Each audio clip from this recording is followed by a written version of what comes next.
मैं देता हूं, अगर आपको कोई भी प्रूफ मिल जाए, मैं उसी समय सनातन धर्म छोड़ दूंगा। प्रभु श्री राम जी का 34 साल का टेंट का वनवास खत्म हुआ, 550 साल का। जब मैं मरता हूं तो मैं ये नहीं पूछा जाता कि मैं पंडित हूं या मैं जाटव हूं या मैं वाल्मीकि हूं। तो उस समय एक ही प्लेटफार्म मिलता है हमें संस्कार करने के लिए। जो हमारे सनातन धर्म को डेंगू कहते हैं, मलेरिया कहते हैं, हमारे सनातन धर्म के लिए गलत गलत बातें बोलते हैं। सनातन धर्म सबको लेके चलता है, सबसे प्राचीन सनातन है।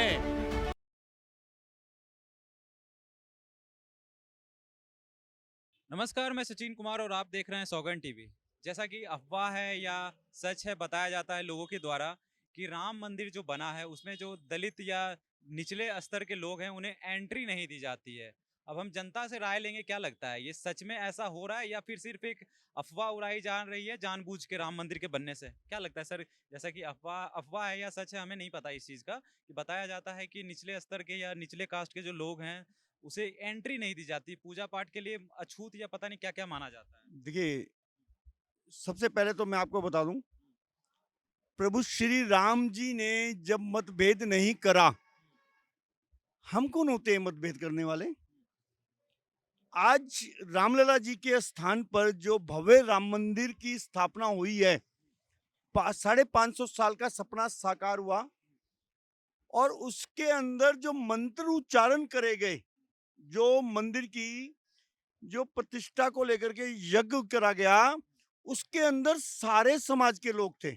जबकि महर्षि वाल्मीकि जी के द्वारा ही रामायण की रचना हुई। तो ऐसे कुछ लोग हैं जिनको कुछ मिल नहीं रहा सनातन धर्म के खिलाफ हवा उड़ाने के लिए, जो सनातन धर्म को बदनाम करने की योजना बना रहे हैं। और राम मंदिर के अंदर मैं खुद, मेरा परिवार 8 फरवरी को दिल्ली से अयोध्या गया था। मैं स्वयं रामलला जी के दर्शन करके आया और उस समय 5 लाख से 4.5 लाख लोग थे वहां पर, राम भक्त थे। हनुमानगढ़ी पे हमने प्रसाद चढ़ाया, उसके बाद रामलला जी के दर्शन हुए और भव्य रामलला जी के दर्शन हुए। और मेरे साथ जो थे, जो मेरे साथ गए थे, उनका नाम था संजीव चंदेल, वाल्मीकि समाज से थे। चंदेल जी मेरे साथ थे, संजीव जी। और सारे लोग थे वहां पर महर्षि वाल्मीकि जी के समाज के, रविदास जी के। ऐसा कुछ नहीं है, एक गलत करा जा रहा है। आजकल आप एक माहौल देखो आप, आजकल कोई बात होती है तो मुस्लिम क्या कहते हैं, जी दलितों पे अत्याचार हो रहा है, हरिजनों पे अत्याचार हो रहा है। मैं ये पूछना चाहता हूं, क्या दलित या हरिजन वो सबसे पहले सनातनी हैं, सनातनी धर्म को मानते हैं और सबसे ज्यादा वाल्मीकि समाज ने वहां कार्य किया।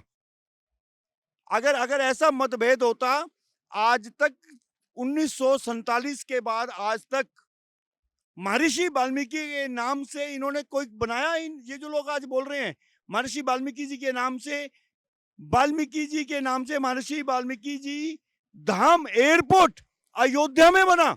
जो मोदी जी स्वयं जो देश के प्रधानमंत्री हैं, वह सबसे पहले किनके चरण धोए उन्होंने? जो वहां पर जो वर्कर काम कर रहे थे, क्या वहां पर नाम लेके निकाला गया था कि तुम ये वो? ऐसा कुछ नहीं है। वहां पर सब लोगों के दर्शन हो रहे हैं और खुले दर्शन हो रहे हैं और लाखों की तादाद में वहां जा रहे हैं। हाँ, ये जरूर है कि जो प्रसाद है वो हनुमानगढ़ी पे चढ़ रहा है, प्रसाद राम मंदिर पे नहीं चढ़ रहा। सिर्फ वहां पर आप मथा टेकिए, वहां पर मिश्री का और लड्डू का प्रसाद आपको बाहर निकलते ही मिलेगा। क्योंकि लाखों लोग रोजाना रामलला जी के दर्शन करने जा रहे हैं। अगर हम प्रसाद चढ़ाएंगे तो उसमें देर हो जाएगी। तो उन्होंने ये सुविधा कर रखी है, जैसे ही हम दर्शन करके बाहर निकलते हैं, तो बाहर जब हम लाइन से बाहर निकलते हैं तो वहां पर हमारे को प्रसाद दिया जाता है। और प्रसाद मुंह देख के नहीं दिया जाता, प्रसाद जो भी आता है उसको प्रसाद दिया जाता है। जब बेर झूठे खाए थे, केवट जी कौन थे? कौन से समाज से थे केवट? निषाद राज।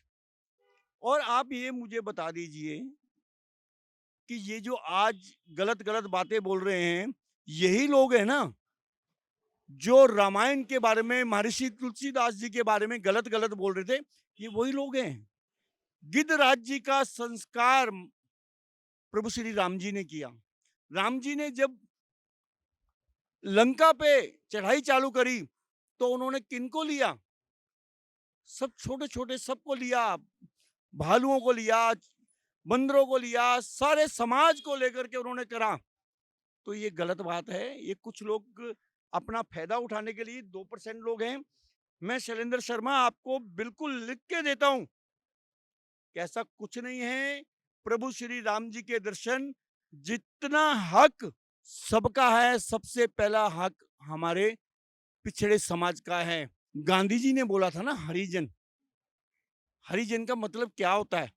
हरि के जन। हरि कौन? भगवान विष्णु। जो हरि के जन हैं, क्या उन्हें कोई रोक सकता है? हरि के जन जो हैं, उनका पहला अधिकार है और ऐसा कोई मतभेद नहीं है। हम सिर्फ ये मानते हैं, सिर्फ और सिर्फ सनातन धर्म को लेके चलिए। ये जो लोग हल्ला मचा रहे हैं ना, जब मैं मरता हूं तो मैं ये नहीं पूछा जाता कि मैं पंडित हूं या मैं जाटव हूं या मैं वाल्मीकि हूं। तो उस समय एक ही प्लेटफार्म मिलता है हमें संस्कार करने के लिए। वही ब्राह्मण हमारे सबका संस्कार करता है। जब वहां पर भेदभाव नहीं है तो मंदिर में क्यों होगा? ये कुछ लोग गलत बातें फैला रहे हैं। मैं आपको लिखित में देता हूं, अगर आपको कोई भी प्रूफ मिल जाए, मैं उसी समय सनातन धर्म छोड़ दूंगा। मैं कह रहा हूं। और लेकिन जो लोग झूठ बोल रहे हैं, उनको झूठ बोलने की आदत है। जो हमारे सनातन धर्म को डेंगू कहते हैं, मलेरिया कहते हैं, हमारे सनातन धर्म के लिए गलत गलत बातें बोलते हैं। सनातन धर्म सबको लेके चलता है, सबसे प्राचीन सनातन है। जब हम पूजा करते हैं, जब पूजा का अंत करते हैं, तो उस समय हम क्या बोलते हैं? विश्व का कल्याण हो, प्राणियों में सद्भावना हो। हम लोग किसका विश्व का कल्याण बोलते हैं? गौ माता की जय बोलते हैं। जो लोग गौ को काट के खाते हैं, वो नरक में जाते हैं। और जो प्रभु श्री राम जी के लिए ऐसे गलत बातें बोलते हैं, वो बिल्कुल गलत लोग हैं। मंदिर के अंदर जाइए, सारे समाज के लिए मंदिर है, क्योंकि हम सब एक दूसरे की चैन हैं। जब सारी माला बनती है, तो उसमें सारा समाज होता है। सारे समाज की माला हम हैं। सारी माला की एक मोती है और मोती का एक धागा जो है वो सनातन धर्म है। आप राम मंदिर दर्शन करके आए तो कैसा लगा राम मंदिर आपको? देखिए, अद्भुत। जब मैं हनुमानगढ़ी गया तो इतनी भीड़ थी कि मैं आपको बता नहीं सकता कि हम लोग धक्का लगा लगा के चल रहे थे। कितना टाइम लगा था आपको पहुंचने में? देखिए, हम लोग 9 तारीख को ये हनुमान दर्शन जैसे कि लाइन में आप लगे तो दर्शन करने में देखिए, कितना राम देर? जी के दर्शन करने में सिर्फ हमारे को 1 घंटा लगा। और 1 घंटे के अंदर 50 से 60 हजार राम भक्त प्रभु श्री राम जी के दर्शन कर रहे थे। इतनी अद्भुत व्यवस्था। जब हमने पहली सीढ़ी पर पैर रखा तो रामलला जी यहां से नजर आ रहे थे, और सिर्फ हमारा मुंह और रामलला जी के साथ मिला हुआ था। ऐसे लग रहा था कि रामलला जी मेरे को ही देख रहे हैं।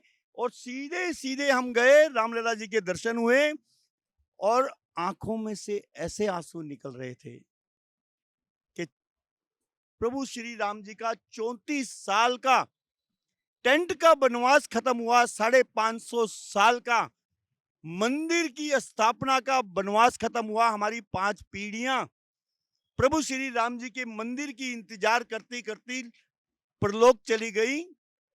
आज हम सारे भारतवर्ष के लोग सौभाग्यशाली हैं कि आज रामलला जी हमारी आंखों के सामने राम मंदिर में स्थापित हुए। और अगले साल इसी 24 के एंड तक 24 के एंड तक लक्ष्मण, भरत, शत्रुघ्न ये भी स्थापित होंगे। राम दरबार स्थापित होगा। करीब करीब 20% काम मंदिर का रह चुका है, लेकिन जो मुहूर्त निकला वो मुहूर्त निकाला नहीं गया था 22 जनवरी का।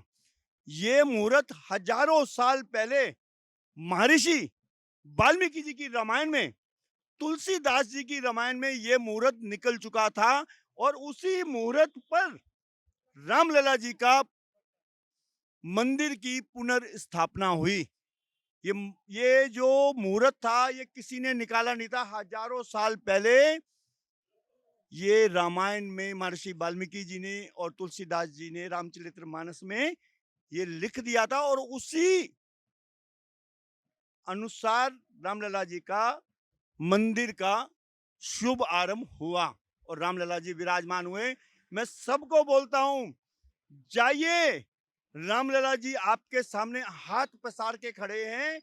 आपके घर में निमंत्रण भी आ चुका है। जो अक्षित आपके घर में आए थे उसका मतलब यही था कि आपको रामलला जी ने अयोध्या बुलाया है, और रामलला जी के यहाँ तो जाना है, क्योंकि मुक्ति वहीं मिलनी है। हम सब सौभाग्यशाली हैं, और सबको, जो जो लोग आज प्रभु श्री राम जी के मंदिर के लिए गलत बोल रहे हैं, इस पे मत सुनिए। सबके लिए मंदिर है, सबका मंदिर है, सबके लिए मंदिर की योजना है। गौ माता जी जब दूध देती हैं तो वो ये इसलिए देती हैं कि उसको सब सेवन करें। तो ये तो गाय माता जी का प्रसाद है। और राम मंदिर जाएं, खूब धूमधाम से जाएं, परिवार को लेके जाएं, और राम भजन करते हुए जाएं। तो जैसा कि आपने देखा, बताया जा रहा है कि जो अफवाह उड़ती है कि राम मंदिर में छोटे लोगों को दर्शन नहीं करने दिया जाता है, ऐसा गलत है। इनका मानना इन्होंने बताया है कि कोई भी लोग जा सकता है, राम सबके हैं, राम किसी को रोकते नहीं हैं अपने यहाँ आने से। और ऐसे ही तमाम खबरों के लिए बने रहे हमारे साथ, देखते रहे सौगंध टीवी। धन्यवाद। आप देख रहे हैं सौगंध टीवी, सौगंध वतन की।